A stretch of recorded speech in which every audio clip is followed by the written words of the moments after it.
مفتی مبشر احمد ربانی Islamic scholar السلام علیکم ورحمۃ اللہ وبرکاتہ۔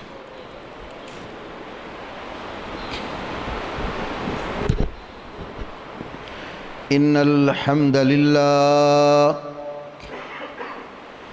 نحمده ونستعینه ونستغفره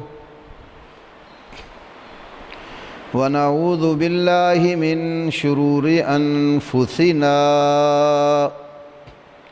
ومن سیئات اعمالنا من يهده الله فلا مضل له ومن يضلل فلا هادي له وأشهد أن لا إله إلا الله وحده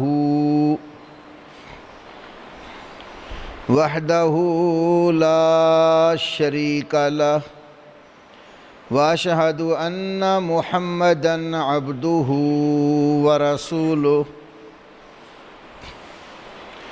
أما بعد فأعوذ بالله السميع العليم من الشيطان الرجيم من همزه ونفخه ونفثه بسم الله الرحمن الرحيم ومن يطع الله ورسوله ويخش الله ويتقه فأولئك هم الفائزون رب اشرح لي صدري ويسر لي أمري واحلل عقدة من لساني يفقهوا قولي اللهم صل على محمد وعلى آل محمد كما صليت على إبراهيم وعلى آل إبراهيم إنك حميد مجيد اللهم بارك على محمد وعلى آل محمد كما باركت على إبراهيم وعلى آل إبراهيم إنك حميد مجيد۔ ارشاد باری تعالی ہے، اور جس شخص نے اللہ تعالی اور اس کے رسول کی اطاعت کر لی، بات مان لی، اور اللہ کی خشیت اور اس کا تقوی اختیار کر لیا، فَأُولَئِكَ هُمُ الْفَائِزُونَ، تو یہی وہ لوگ ہیں جو کامیاب ہونے والے ہیں۔ آج کے اس خطبہ جمعہ میں کامیابی اور کامرانی پانے والے افراد کی 10 خوبیاں آپ کے سامنے رکھنا چاہتا ہوں جو اللہ نے قرآن حکیم میں بیان کی ہیں۔ کامیاب ہونے والے لوگوں کی سب سے پہلی خوبی یہ ہے کہ وہ اللہ رب العالمین پر پختہ ایمان اور یقین رکھتے ہیں، اللہ تعالیٰ کی توحید کو تسلیم کرتے ہیں، اس کی ذات، صفات، حقوق اور اختیارات میں اس کی مخلوق میں سے کسی کو بھی شریک اور حصے دار نہیں ٹھہراتے، اللہ کو اس کی ذات کے اعتبار سے بھی اکیلا مانتے ہیں، نہ اللہ کے والدین تسلیم کرتے ہیں، نہ اس کی کسی اولاد کو مانتے ہیں، ہر لحاظ سے اس کو اکیلا سمجھتے ہیں، اور اللہ کی جو صفات ہیں، جو اس کے کمالات ہیں، تو اللہ کو اس کے کمالات اور صفات میں بھی اکیلا مانتے ہیں۔ جس طرح اللہ کی صفتیں اور خوبیاں ہیں، وہ صفات اور خوبیاں اس کی مخلوق میں نہیں پائی جاتی۔ جو حق اور اختیار اللہ کا ہے وہ اس کے بندوں میں تقسیم نہیں کرتے۔ تو پہلی اساس اور بنیاد ان کی وہ اللہ پر ایمان ہے۔ سورہ توبہ میں اللہ رب العالمین نے فرمایا وعد اللہ المؤمنین والمؤمنات، اللہ پاک نے ایمان والے مردوں اور ایمان والی عورتوں سے وعدہ کیا ہے، جنات تجری من تحتها الانہار، ایسی جنات کا جس کے نیچے نہریں بہتی ہوں گی، خالدین فیہا، اور وہ ان جنتوں میں ہمیشہ ہمیشہ رہیں گے، وَمَسَاكِنَ طَيِّبَةً فِي جَنَّاتِ عَدْنٍ، اور عدن کی جنات میں ان کے لیے پاکیزہ ٹھکانے ہوں گے، وَرِضْوَانٌ مِّنَ اللَّهِ أَكْبَرُ، پھر اس سے بڑی بات یہ ہوگی کہ اللہ پاک ان سے راضی ہوگا۔ ذَلِكَ هُوَ الْفَوْزُ الْعَظِيمُ، اللہ پاک فرماتا ہے کہ یہی بہت بڑی کامیابی ہے کہ اللہ کے کیے ہوئے وعدے پورے ہوتے ہیں، وہ خلاف ورزی نہیں کرتا، اور جو اللہ پر ایمان لے آتے ہیں تو اللہ نے جو ان سے وعدے کیے جنات کے، ابدی اور دائمی جنات اور عدن کی جنات، اللہ ہمیشہ ان کو عطا کرے گا، اور یہ سب سے بڑی کامیابی ہے۔ دوسری جگہ سورۃ الحدید میں اللہ نے فرمایا یوم تری المؤمنین والمؤمنات، جس دن تم ایمان والے مردوں اور ایمان والی عورتوں کو دیکھو گے، یسعی نورہم بین ایدیہم وبایمانہم، ان کا نور ان کی دائیں اور بائیں جانب سے دوڑ دوڑ کر آ رہا ہوگا۔ بشراکم الیوم، اللہ کہے گا آج کے دن تمہارے لیے خوشخبری ہے، جنات تجری من تحتها الانہار، ایسی جنتوں کی جس کے نیچے نہریں بہتی ہیں، خالدین فیہا، ان جنات میں ہمیشہ ہمیشہ رہو گے، ذالک هو الفوز العظیم، یہ بہت بڑی کامیابی ہے۔ تو ان دونوں آیتوں میں ایمان والے مردوں اور ایمان والی عورتوں کے ساتھ اللہ نے جنت کا وعدہ بیان فرمایا ہے، اور اس کو بہت بڑی کامیابی قرار دیا ہے۔ تو ایمان والا ہونا ضروری ہے۔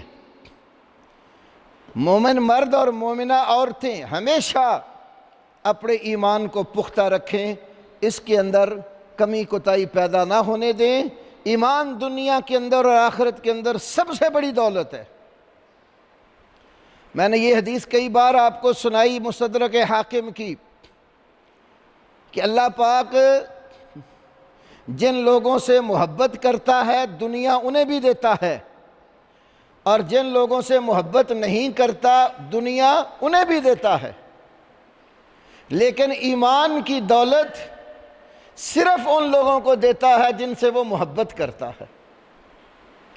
جو ایمان کی دولت سے محروم ہے، سمجھ لیجئے اللہ پاک ان سے محبت نہیں کرتا۔ تو ایمان بہت بڑی چیز ہے، اس کا خیال رکھنا چاہیے۔ حاکم میں ہی دوسری اسی موقع پر ایک حدیث ہے، آپ صلی اللہ علیہ وسلم نے فرمایا کہ جس طرح آدمی کے کپڑے پرانے ہوتے رہتے ہیں، نیا سوٹ سلوایا پہنا پہلے دن اور رونق ہوتی ہے، جب اس کو دھو کر پہنتے ہیں اس کی رونق میں تبدیلی آ جاتی ہے، جیسے جیسے پہنتے جاتے ہیں وہ بوسیدہ اور پرانا ہوتا جاتا ہے، اس کی چمک دمک ختم ہو رہی ہوتی ہے۔ تو فرمایا اسی طرح ایمان تمہارے اندر پرانا ہوتا رہتا ہے۔ فَاسْأَلُوا اللَّهَ أَن يُجَدِّدَ إِيمَانَكُمْ، اللہ پاک سے سوال کرتے رہا کرو کہ وہ تمہارے ایمان کی تجدید کرتا رہے۔ تو پہلی صورت ہے ایمان۔ کامیاب ہونے والے لوگوں کی دوسری خوبی نیک عمل، وہ اپنے عمل اللہ کی شریعت کے مطابق رکھتے ہیں، نبی کریم صلی اللہ علیہ وسلم کی سنت کے مطابق عمل کرتے ہیں۔ اس سلسلے میں قرآن میں بہت ساری آیتیں ہیں، میں ایک آیت کریمہ سورۃ احزاب کی آپ کے سامنے رکھتا ہوں۔ اللہ نے کہا یا ایھا الذین آمنوا اتقوا اللہ وقولوا قولا سدیدا، اے ایمان والو اللہ سے ڈر جاؤ اور سیدھی بات کہو، یصلح لکم اعمالکم ویغفر لکم ذنوبکم، سیدھی اور سچی بات کرو گے نتیجہ اس کا یہ ہوگا کہ اللہ تمہارے اعمال درست کر دے گا اور تمہاری غلطیاں معاف کر دے گا۔ جس کا عمل درست ہو گیا تو خطا بھی معاف ہوئی۔ وَمَن يُطِعِ اللَّهَ وَرَسُولَهُ فَقَدْ فَازَ فَوْزًا عَظِيمًا، جس بندے نے اللہ کی اور اللہ کے رسول صلی اللہ علیہ وسلم کی بات مان لی، فَقَدْ فَازَ فَوْزًا عَظِيمًا، بلا شک و شبہ اس آدمی نے بہت بڑی کامیابی پا لی ہے۔ ایمان کے ساتھ عمل صالح کا قرآن میں بہت جگہ ذکر ہے، اور عمل صالح کے حوالے سے ایک بات میں ایک بہت بڑے عابد اور زاہد اللہ کے نیک بندے محدث فضیل بن عیاض رحمہ اللہ کی بات آپ کے سامنے رکھتا ہوں۔ یہ جو سورہ ملک کی آیت ہے، دوسری آیت لِيَبْلُوَكُمْ أَيُّكُمْ أَحْسَنُ عَمَلًا، اللہ نے موت و حیات کا نظام اس لیے بنایا تاکہ تمہاری آزمائش کرے تم میں سب سے اچھے عمل کرنے والا کون ہے۔ احسن عملا، سب سے بہتر عمل۔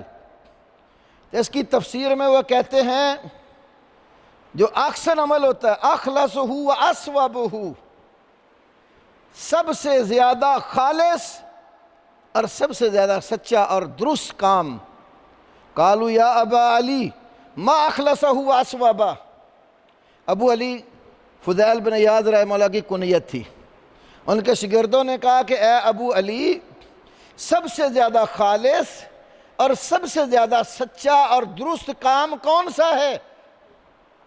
تو فرمایا ان العمل اذا کان خالصا ولم یکن ثوابا لم یقبل، بے شک عمل جب اخلاص کے ساتھ ہو لیکن درست طریقے پر نہ ہو قبول نہیں ہوتا۔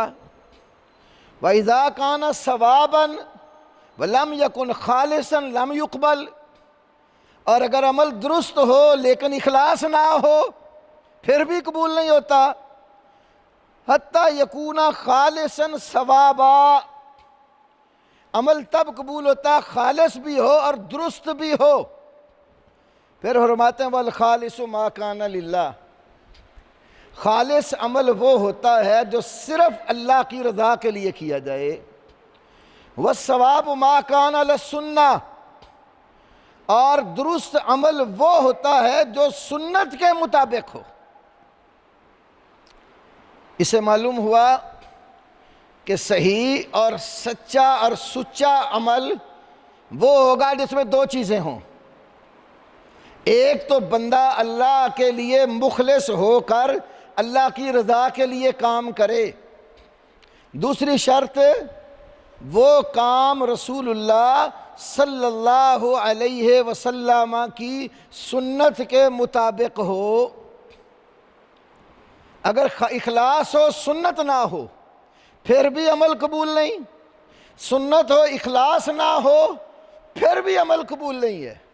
ان دونوں کا اکٹھے کسی عمل میں پایا جانا ضروری ہے۔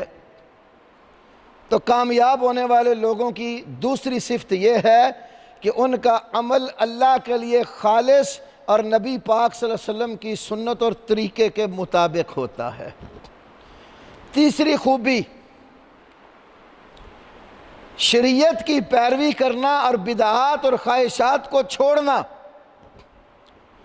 اللہ رب العالمین نے سورہ توبہ کی 100 نمبر آیت میں فرمایا وَالسَّابِقُونَ الْأَوَّلُونَ مِنَ الْمُهَاجِرِينَ وَالْأَنصَارِ،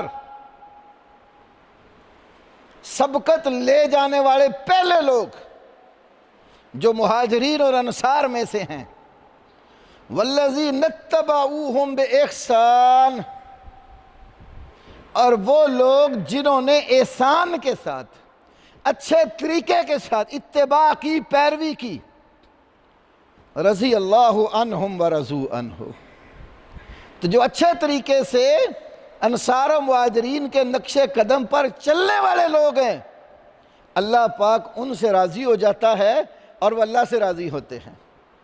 وَأَعَدَّ لَهُمْ جَنَّاتٍ تَجْرِي تَحْتَهَا الْأَنْهَارُ، اللہ نے ان کے لیے ایسی جنات تیار کر رکھی ہیں جن کے نیچے نہریں بہتی ہیں، اور خالدین فیہا ابدا، ہمیشہ ہمیشہ ان جنات میں رہیں گے۔ ذالک الفوز العظیم، یہاں بھی یہی بات فرمائی کہ یہ بہت بڑی کامیابی ہے۔ تو اتباع جب ہوتی ہے نا، شریعت کی پیروی، تو بدعت چھوڑی جاتی ہے۔ جہاں بدعت جنم لے لیتی ہے وہاں رسول پاک کی اطاعت اور اتباع نہیں رہتی۔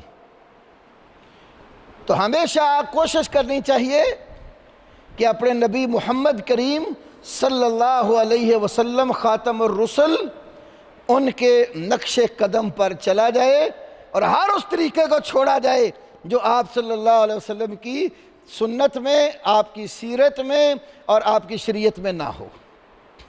قُلْ إِن كُنتُمْ تُحِبُّونَ اللَّهَ فَاتَّبِعُونِ يُحْبِبْكُمُ اللَّهُ، فرمایا کہہ دیجئے اگر تم اللہ سے محبت رکھتے ہو تو میرے پیچھے چل پڑو، میری اتباع کر لو، اللہ تمہارے ساتھ محبت کرے گا۔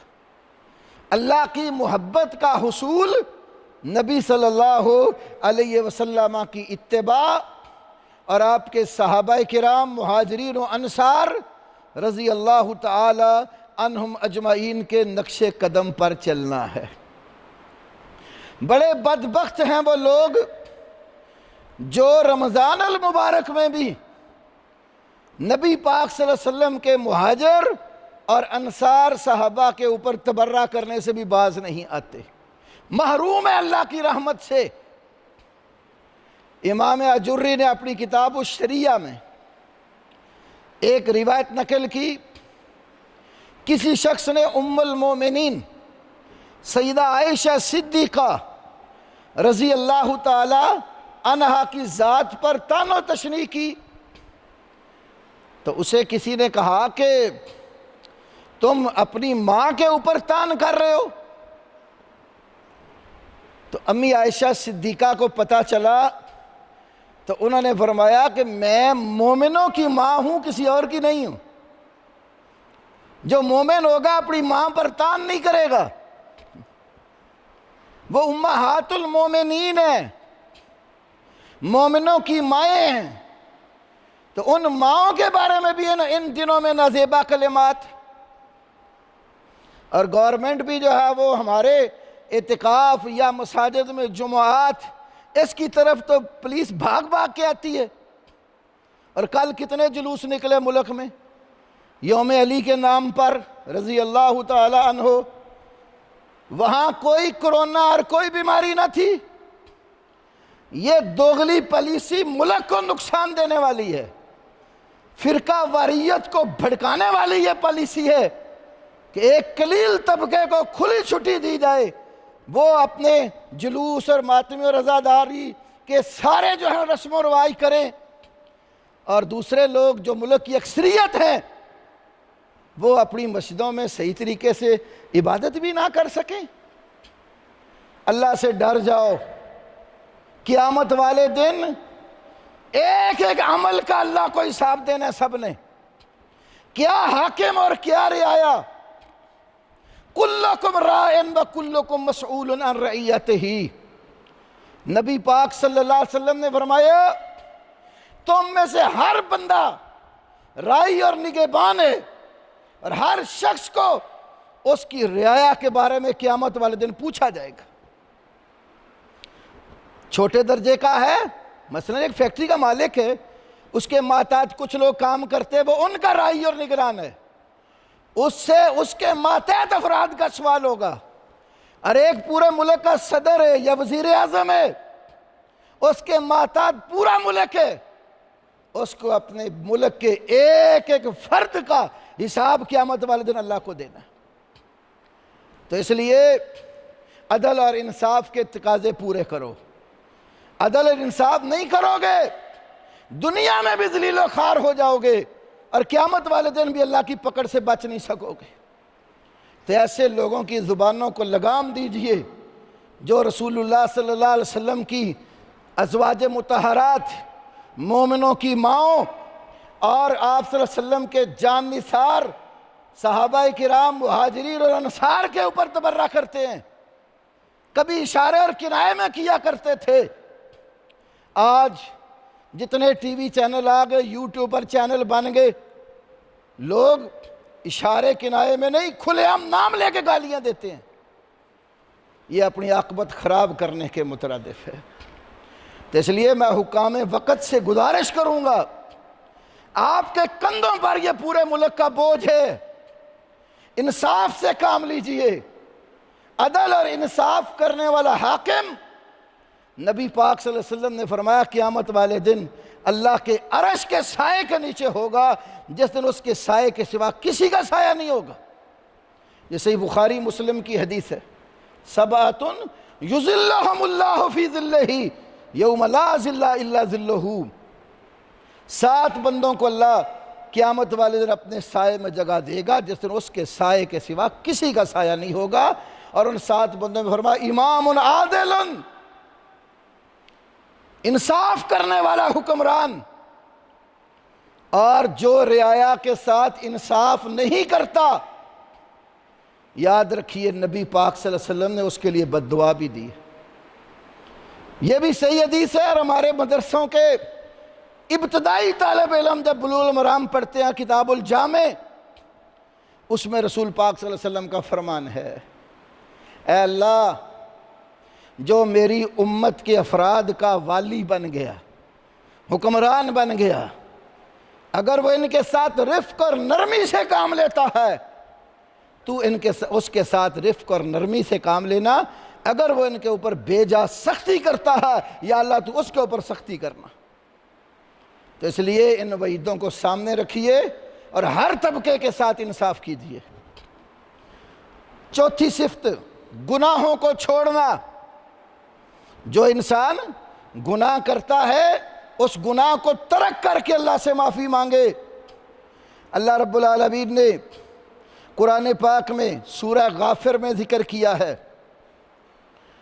دعا ہے ایک، ربنا وادخلہم جنات عدن التی وعدتہم، اے اللہ اپنے ان مومن بندوں کو ان جنتوں میں داخل کر جن کا تو نے ان سے وعدہ کیا ہے، ومن صلح من آبائہم وازواجہم وذریتہم، اور ان کو بھی ان جنتوں میں داخل کر جو ان کے باپ دادا اور ان کی بیویوں اور اولاد میں سے نیک ہیں، انک انت العزیز الحکیم، یقیناً تو ہر چیز پر غالب کمال حکمت والا ہے، واقعہم السیئات، یا اللہ ان کو گناہوں سے بچا لے، ان کو زیادتیوں سے بچا لے، ان کو ناانصافیوں سے بچا لے، ظلم سے ان کو بچا لے، ومن تق السیئات یومئذ فقد رحمتہ، اور جس کو یا اللہ تو نے برائیوں سے بچا لیا اس پر تو نے رحم فرما دیا، وَذَلِكَ هُوَ الْفَوْزُ الْعَظِيمُ، فرمایا یہ بہت بڑی کامیابی ہے کہ جس بندے کو اللہ گناہ سے بچا کر نیکی کی توفیق عطا کر دیتا ہے تو وہ بندہ بھی بہت بڑی کامیابی پاتا ہے۔ تو چوتھی خوبی ان کی یہ ہے کہ گناہوں کو ترک کر دیتے ہیں، جھوٹ سے بچ جاتے ہیں، غیبت سے بچ جاتے ہیں، دوسرے پر طعن و تشریح سے بچ جاتے ہیں، بہتان تراشی سے اپنے آپ کو بچا لیتے ہیں، ہر طرح کے گناہ سے، ماپ تول میں کمی سے اور ایک دوسرے کی کھینچا تانی سے اپنے آپ کو بچا لیتے ہیں۔ جو ایسے لوگ برائیوں سے بچتے ہیں تو اللہ کا ان پر خاص فضل اور رحمت ہو جاتی ہے اور وہ بہت بڑی کامیابی پاتے ہیں۔ پانچویں بات ان کی، پانچویں صفت یہ ہے کامیاب ہونے والے لوگوں کی، وہ سچ بولتے ہیں، سچ کا ساتھ دیتے ہیں۔ اللہ رب العالمین نے فرمایا قال اللہ ھذا یوم ینفع الصادقین صدقہم، اللہ فرمائے گا قیامت والے دن یہ دن ایسا دن ہے جس دن سچ بولنے والوں کو ان کا سچ نفع دے گا۔ لہم جنات تجری من تحتہا الانہار خالدین فیہا ابدا، ان کے لیے باغات ہوں گے، جنتیں ہوں گی جن کے اندر نہریں بہتی ہوں گی، ہمیشہ رہیں گے ان میں۔ رضی اللہ عنہم ورضوا عنہ، وہ اللہ ان سے راضی ہوگا اور وہ اللہ سے راضی ہوں گے۔ ذالک الفوز العظیم، فرمایا یہ بہت بڑی کامیابی ہے، تو ہمیشہ سچ بولیے۔ ویسے بھی روزہ رکھ کر جھوٹی بات کرنا اور جھوٹ پر عمل کرنا جو بندہ چھوڑتا نہیں ہے، اللہ پاک کو اس کے بھوکا پیاسا رہنے کی کوئی حاجت نہیں ہے۔ یہ بھی رسول پاک صلی اللہ علیہ وسلم کا فرمان ہے من لم یدع قول الزور والعمل به فلیس للہ حاجۃ فی ان یدع طعامہ وشرابہ، جو بندہ جھوٹ بولنا اور جھوٹی اور غلط بات پر عمل کرنا چھوڑتا نہیں ہے، اس کے بھوکا پیاسا رہنے کی اللہ کو کوئی ضرورت نہیں۔ تو روزہ سچ سکھاتا ہے، اپنے آپ کے ساتھ بھی سچ سکھاتا ہے، اپنے بہن بھائیوں اور برادری اور عزیز و اقارب اور دوستوں کے ساتھ بھی سچ بولنا سکھاتا ہے۔ نبی پاک صلی اللہ علیہ وسلم ہمیشہ سچ کی دعوت دی ہے، سچ کی تلقین کی ہے۔ آپ صلی اللہ علیہ وسلم ایک دفعہ تاجروں کے پاس سے گزرے، یہ تاجر طبقہ بھی بہت جھوٹ بولتا ہے سودا بیچنے میں، خریدنے میں۔ آپ نے فرمایا یا معاشر التجار علیکم بالصدق، اے تاجروں کے گروہ سچ کو لازم پکڑ لو۔ تو سچی بات کو ہمیشہ اختیار کرنا یہ پانچویں خوبی ہے ایمان والوں کی۔ اور چھٹی خوبی قرآن نے بیان کی ہے، وہ اللہ رب العالمین سے ڈرتے رہتے ہیں، صرف اللہ سے ڈرتے ہیں، خوف رکھتے ہیں اللہ کا، کیونکہ یدعون ربہم خوفا وطمعا، ایمان والے اللہ کو پکارتے ہیں اس کا خوف بھی سامنے رکھ کر، اس کی طمع بھی رکھ کر، جہنم کے عذاب کا خوف اور جنت کی طمع اور امید رکھ کر اللہ کو پکارتے ہیں۔ تو اللہ رب العالمین سے خائف رہنا یہ بھی کامیاب لوگوں کی صفت ہے۔ وقت کام ہے، میں صرف باتیں گن دیتا ہوں۔ اور ساتویں خوبی قرآن نے ان کی تقوی بیان کی ہے۔